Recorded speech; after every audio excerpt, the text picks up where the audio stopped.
Hey, everybody. Hope you are doing well. Welcome in. We're going to give folks just a minute or two before we get started for today's webinar with Brent joining me today. So just a couple kind of housekeeping. Please feel free to join the chat, maybe introduce yourself. The chat will be open during the webinar. So if there's any questions that come up or something that you'd like a little more detail on, hopefully we'll have a couple minutes at the end of the session and we can address some questions or see if Brent's got some additional insight. So please feel free to tell people where you're from, maybe your title, name, that would all be great. And we're very, very excited about today's session. I think you're going to get some really interesting insights from Brent, kind of the journey that he went on with Flowco and Flowgistics, and some really cool background about Flowco and Flowgistics. They do some really interesting stuff. So excited to have Brent in here today. So with that, we'll just wait another second here or so. Oh, thanks, Glenn. Good to see you. Really appreciate you. People already chatting in here. Yeah, no, that's great. Happy to see some familiar names and faces. Really excited. So, all right. Well, with that, we got some ground to cover. So I'm going to go ahead and kick off here. By way of introduction, my name is Wally. For those of you who I do not know, I'm the Director of Solution Consulting with Demand-Driven Technologies. And joining me today is Brent Mosley. Brent, I'll let you intro yourself. Yeah, good afternoon, everybody. Or good morning, actually. I guess it could be afternoon for some people, depending on where you are. Brent Mosley, I'm the Director of Supply Chain for Flowgistics. I'm looking forward to talking with you guys today. Yeah, and from an agenda standpoint today, Brent and I were really excited to do more of a fireside chat. There's not going to be really any product walkthrough or anything per se. We're really just going to talk with Brent about his selection process of Intuiflow, what his journey looked like, some background on Flowco and some of the complexities, and then maybe we'll talk a little bit about what Flowco has been exploring with Intuiflow for the future. So with that, I'm going to kick it over to Brent and let him give you a little background about Flowco. Okay. Yeah, so just a little bit about Flowco. Some of you guys may have heard in January, we had our IPO with the new company called Flowco Incorporated. And within Flowco is a company that I directly work with, is Flowgistics. And then we have Estes Compression and then Flowco Production Solutions. So all three of us merged together and became Flowco and went public in January. And you can see here in the reading that Wally put together, we're more than just a sum of parts. We did this merger strategically, so it captures our vapor recovery, our compression, our downhole. I'm missing the word here now for Flowco production, but anyways, that's just kind of a short story on us. It was a really quick move. We moved fast, and we had a great IPO. So switching over a little bit to just Flowgistics, where the company that I directly work for right now, we specialize in vapor recovery, methane leak detection, and production optimization. So currently, we have a couple of production facilities and 15 field service offices. And you can see here, we have 25 million plus of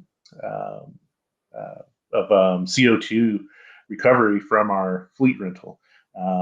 This is what we like to say.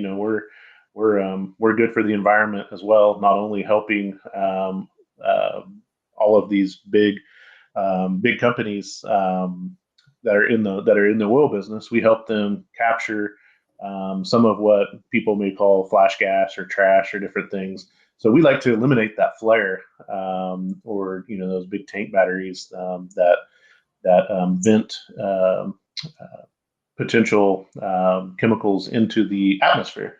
And so yeah. Yeah, and Brent, could you give that descriptor that you gave just a couple minutes ago when you talk about that flash gas for people that have driven by and maybe have seen that or have saw that on Landman as an example? Can you just describe that a little bit just for a second? Yeah, so you see these big flares out, sometimes on the wells, the big flare of fire breathing out of these wells. So what we do is we capture that gas that they're burning and turn that into a revenue line for the companies, the companies that are doing these wells. So you can capture that gas, the methane, the natural gas, the different gases, and turn those into a revenue stream for your well site. Super cool. Yeah, stuff that I would have just never thought about in the world and in the marketplace with technology. And then how about a little bit about some of the capabilities that you've got in-house within Flowgistics? Can you talk about just some of the facility capabilities? Yeah, so one of the things that we're proud of that we do, and kind of one of the reasons we looked at DD Tech and Intuiflow was specifically around us being so vertically integrated. So we manufacture the product from the ground up. We don't outsource much. So we have our own warehousing, we have our own machine shop, we have a bottle shop. So we are a code vessel approved bottle shop. So we build our own bottles in house, all the way from cutting the pipe to welding it up. We have our own fabrication. So we build skids, we pipe and weld our units on site, again from the ground up. So we have our own paint shop. So we have pre-paint. So getting things ready, masking, taping things off that we might not want to get painted. And we do have a paint booth that can handle our units. And I think in a few slides we'll see kind of just a overview of what a unit looks like. And I'll talk about the sizes of that. But some of our standard large units are 10 foot by 20 foot.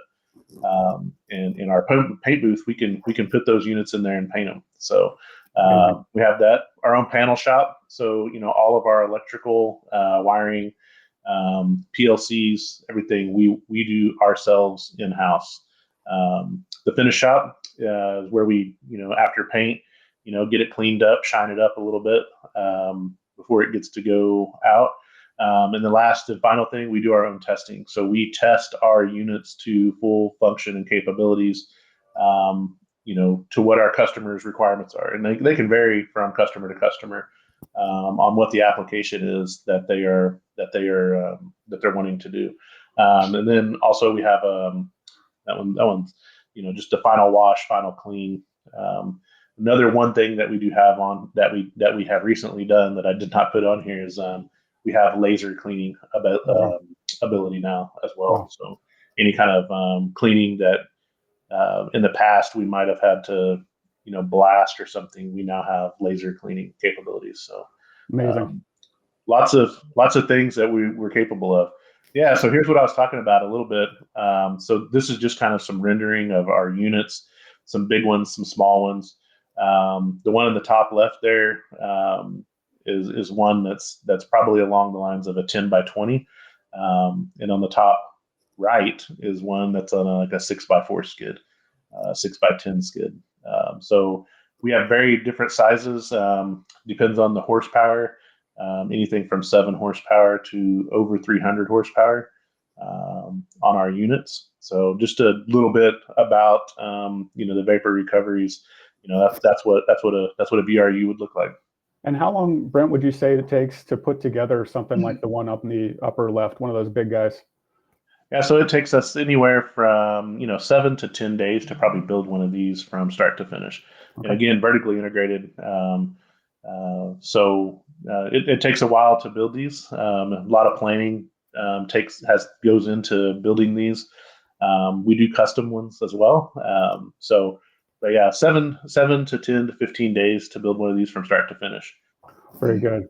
Yeah, and I think here for the audience and kind of reliving, can you talk a little bit about in your role in the supply chain at Flowco, kind of what you're dealing with here? What does the scope and scale look like from a kind of a complexity pain point standpoint? Right. So complexity, very complex. So with multi-level bombs, you can see there on the third bullet point, 1,500 items per assembly. Mix of lead times. I'm kind of going all over the place on this one, but mix of lead times. We have anything from vendor managed inventory where they come in every day and manage our inventory and deliver, to the point of use racks, to having items that have over a 50-week lead time. Wow. So we have variations of products, from big product to small product to very customized product that we're the only ones that we are the only people that use it. They make it for us. Again, we have multiple locations, so we have multiple locations that we're trying to optimize our inventory at the right place at the right time, and we did that. Excel spreadsheets, right? Everybody loves Excel. One of the things that we did really well, at least we thought we did really well, was we thought we maintained the system very well. And for the application and for the time that we had and spent before we started using Intuiflow, it worked for what we did, but we needed to take it to that next step to be great, because we were just using standard ERP running out of the system. We were very good at inventory management. We have a cycle count program. We have all of that. But whenever it comes time to training people, across many locations, many different, we all use the same platform. We all use the same ERP system. But whenever you have a company the size of ours, you get this one person trains another person, and by the time it gets to the 10th person, you're doing something totally different. Well, multiply that by different manufacturing sites and multiple locations. You could just imagine what was being done. It wasn't done in a bad way or anything, but it just wasn't in a formal way. Even coming to things like calculating safety stocks and things like that, everybody kind of had their own way of doing it. For sure. And then when you were kind of shopping in the market, which is very competitive from a solution standpoint, can you talk about kind of the core priorities that you had and what was your core checklist for your project and for your search? Right. The first thing is, cash flow. We want to optimize inventory. We realize that with 17,000 SKUs, it's hard to optimize inventory in a world-class, to a world-class company without having some additional help, right, from third party help. And some of the things we went through, optimize inventory, and it's written on here, gain better visibility. What changed? Why did it change? When did it change? Those things aren't always available in a ERP system that are easily identifiable. Establish a single source of truth.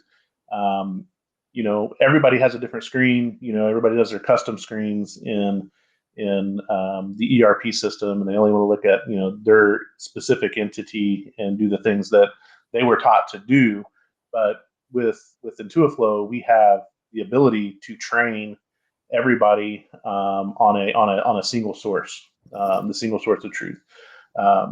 So whenever I say the single source of truth, we still use our ERP system as the record, the system record. Everything lies in that system record. But with Intuiflow, how it integrates right into our ERP system, there was no setup, not really a setup. I didn't have to have IT involved to give me some flat files or anything like that. It was right there. You guys could connect in. You just needed a login, essentially. Awesome. And then also, we wanted something a little bit easier for users to use, as opposed to what report do I need to run? How do I look at multiple part numbers? Can I look at a BOM? Can I see the shortages on a BOM easily without running a bunch of reports and again dumping them into Excel? Right. So those are the things that we were looking for. And with all of that, our idea would be we could improve our responsiveness if we didn't have to download, if we didn't have to try to figure out what we're doing, what other locations had on hand, what was their demand, just at a click. So we wanted to be able to improve our responsiveness to act quicker as a team. Very good. Yeah, that's a big checklist. Yeah. And then maybe you could give us a little background, or give the team a little background on why you landed with us, kind of what else was going on in the journey, and then so kind of maybe, and then we'll start talking about some of the success factors that you had. Yeah, absolutely. As with any implementation or digital transformation, you want to look at your options that you have. What's the timeline? What's what's the lift? And I think we'll talk about that in a little bit as well. What's the lift to implement a program? What ERP are you running? We are in the process since the merger, standardizing on our ERP system across Flowco. Flowgistics has one, and everybody's kind of migrating to that Flowgistics ERP system. And we wanted something that once we implemented, this could be used across all platforms, easy integration, and again, not have to utilize IT resources, because implementing a software program like this, there is cost involved in it, but there's also hidden costs that a lot of people don't realize, especially if we use NetSuite. I'll say it there, but Intuiflow has a in-NetSuite in-suite version of Intuiflow. So they just go in and they can pull all of our data and everything. It doesn't require IT to create a bunch of data files and replicate and download once a day. And that's another big thing, like the refresh rate. So if you use some other systems that are outside of the system, it costs to do that refresh. Whenever you use Intuiflow, that refresh, if you make a change in NetSuite or Intuiflow, that change happens almost instantly. Yeah. Within, I would say less than a minute on most any situation. So, so we explored, at least 4 other options we were seriously considering. We did do a simulation. We were able to provide some very high level information about demand plan, inventory, purchase history to Intuiflow, and they were able to provide us with a snapshot of what Intuiflow could do for just those small amount of items that we provided them. So we gave them a couple of our standard units and said, here's a BOM, we'll see what you can do from an optimization standpoint. Yeah. So again, we love the ability to scale it. It was right in line with what we wanted to do, because we truly are we're a big company, but we have a small group. So the lift of implementing a system that takes a whole lot is hard. So yeah, here's our project timeline. I know it's really small, but you can see it over here on the right-hand side. We began discussions in February, March, just back and forth, like, what can you do? How can you do? Give us some presentations. We engaged in April with Intuiflow, kicked off in June, and we went live in December. And we have had, from the kickoff, even to the go live, we were optimizing inventory in June at the kickoff. This was a running, I like to call it a running implementation. Intuiflow, the support with the Intuiflow team that they had given us as we were rolling through and implementing. They were showing us, like, hey, this is what you need to look at. These are things that your data isn't correct, right? There were some things that really didn't matter to us in MRP, the way we were using it, but it really mattered to Intuiflow, because it wanted to know, hey, is this a make buy part? Those are pretty simple things, but we come to different things like distribute. We make things internally for our sister companies and field service offices. Those weren't really managed the way that they should be in NetSuite. We did a workaround, essentially. Right. So just sorting out those items and figuring it out was with the help of Intuiflow saying, hey, let's look at an item and then we can show you how, if you make this correct, because at first you get like you need to change a million things. Right. So you gotta narrow it down a lot, Right. because you have 10 people trying to do a million things, nothing that gets done. So 17,000. yeah, 17,000 SKUs, and all of them had some kind of, probably one or two messages. There, yeah, and just like Brent had said, yeah. So when we first started talking, the kind of the first quarter in 2024, and then Brent was able to provide some data. My belief is that there's probably a link or a QR code that you're going to see at some point here, where if that's something that's interesting to you, to running that simulation, we do it as part of our pre-sale activity. So please feel free to click the link, scan the QR code, and would love to talk to you a little bit more. All right, well, now I think probably what people were waiting for, Brent, maybe we could talk about some of your really, really cool results and get your feedback there. So maybe we can start with service level, which I know was kind of top of the pile for you. Yeah, sure. Service level, it's something that, supply chains, it's an important metric, but it always gets overlooked. But our service level was poor, and you can see here, even on here, I think it's down to in one of the low months there. I think it was 67%. It was pretty low. But as we went along, we're up in the upper 90 percentile of service levels. Moving on, we had the lack of, it's hard to get a service level just straight out of an ERP system. Intuiflow helps you, and it will give you the service level on each individual item that is being planned through Intuiflow. So 5% improvement in 7 months. I mean, that's really good. And I say it's really good because it wasn't only service levels that was improved. Inventory. Everybody wants to know that last bullet point there. Combined initiatives have resulted in $5 million inventory reduction in 7 months. Wow. So not only did we improve our service level to the upper 90 percentile, we also reduced inventory $5 million in 7 months. So I mean that's a significant challenge for people to, it's one thing to increase service levels. A lot of people increase service levels by increasing their inventory. Right. Yeah. So we did what we thought was not impossible, but we thought was going to be a challenge. So $5 million in 7 months.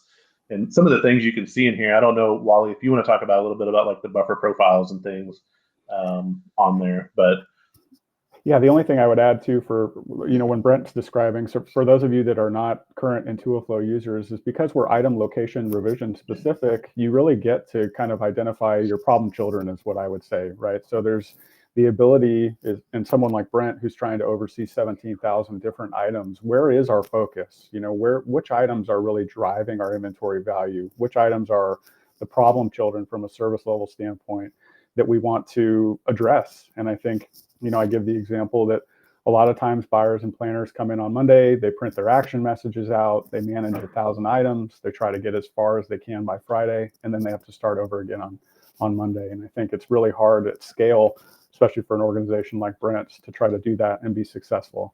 So really exciting. And then there was one other one here for you, Brent, that I know was really important, which was visibility. I think you said when you were looking for solutions in the marketplace. So maybe you could talk just a little bit more about kind of the visibility improvements that you've seen now. Right. So one of the things that Intuiflow has is a S&OP portion.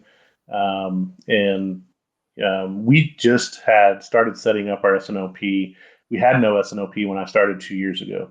One of the biggest gaps that we saw was, how can we see what we have, what can we build and what can't we build easily? You can see right here, this is a bomb, an indented bomb. And for everyone that loves Excel, which every supplier, and I know we want to get away from Excel, but one of the things I did want to say about Intuiflow, you can at any point in Intuiflow, you can create an Excel file with the click of a button. So this right here is actually an indented bomb. you can download this BOM, and it will tell you what you have on hand, how many you have on order, what your total demand is, if it's a make or a buy, the vendor name on here, and it'll give you at the very end a net quantity, right? So I have 1 on order, 5 on demand. I need 4. I can download this BOM and it can tell me exactly how many pieces I need to complete a BOM, or how many I have in excess of a BOM. And again, this is location specific. So, I can look at one specific location and say, okay, for this location, this is what I need. And we also, Intuiflow has the ability, and we utilize it, transfer capabilities. And I know we kind of running on time here, but you can create a transfer order right in Intuiflow, and it communicates right into Intuiflow. Same with creating purchase orders. Yeah, really, really cool. And then I guess, Brent, so, for people that are exploring this journey or going down this path, any tips and tricks or things that you would encourage people to do up front, or maybe a lesson learned? And then I'll try to see if we can maybe do a question. Yeah. Okay. Yeah. So I think the data validation is key. It's the key for any ERP system, including Intuiflow.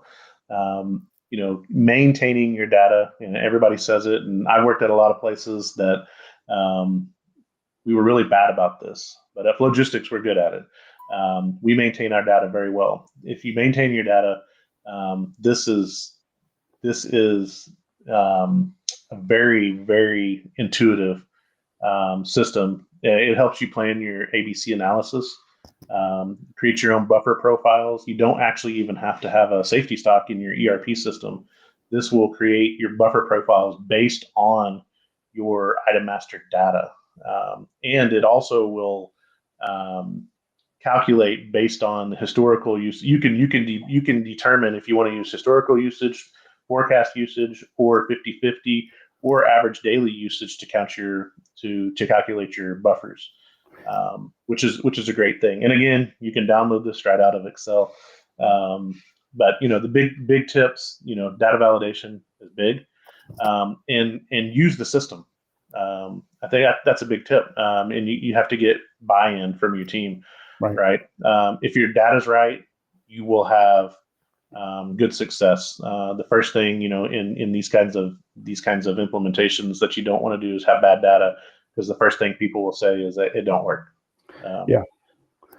Yeah, absolutely. Yeah, and I think that kind of along some of those lines as well, Brent, there's some questions coming through here. And yeah, so for the gentleman asking about kind of what's disruptive, what makes us different, does this replace MRP? Yeah, so Intuiflow has tools to help you as a client identify a planning strategy. Brent's mentioning some of this DDMRP buffering logic, where we can calculate a DDMRP buffer, or a dynamic reorder point, if you will, using criteria that makes sense for the business. So on some of Brent's category items, they use a forecasted rate of use. On some of them, maybe for the spare parts out in the field, they use a historical rate of consumption to size that, supply order signaling and generation for his team. So it really kind of depends. But yeah, happy to talk more about that in depth if you're interested, if you scan that code. And then one last thing here for you, Brent. From a next step standpoint, you mentioned the IPO, super exciting for Flowco in the beginning of the year. And then maybe you can talk a little bit about what you're envisioning with Intuiflow and Flowco with your goals kind of as we continue into the rest of 25 and 26. Sure. Yeah, we're actively looking at rolling out Intuiflow at some of our other locations that we have recently merged with, as they go live with our new ERP system, as they consolidate with our NetSuite ERP that we use. We are actively in the process of implementing this at another production location, probably within the next 1 to 2 quarters. And then from there on, as we continue to implement this at other locations, or as we continue to change over our ERP systems at other locations, we are actively working with Intuiflow to implement at those locations as well. We've had a true success with Intuiflow. Yeah, super, super exciting. And Brent, thank you so much. I really appreciate it. Let me just see here, kind of winding down, if we happen to have any questions jumping out at me. Let's see, I think I addressed so kind of depending on the situation in the scenario, we would definitely be replacing your MRP generated messaging and supply orders. Brent is using our native NetSuite product within the NetSuite ERP landscape. We do also offer our flagship, which is ERP agnostic. So if you are an SAP user or an Oracle user or Infor or all those other guys, we can integrate directly with your ERP. And then depending upon the modules and the need, we can get in there and hopefully provide some success. So I think with that, let me just do one last question scan. Okay, I think that is it for today. Really, really appreciate you joining us today, Brent, and talking with the group. I think this was very insightful, real results, real world issues. And thank you again so much. I really appreciate it. And for those on the call one last time, if you'd like to get some more information or even have a sidebar with Brent at some point, we'd be happy to set that up. So thank you again. Have a wonderful day, and we'll be in touch. Absolutely. Thank you, guys. Bye, everybody.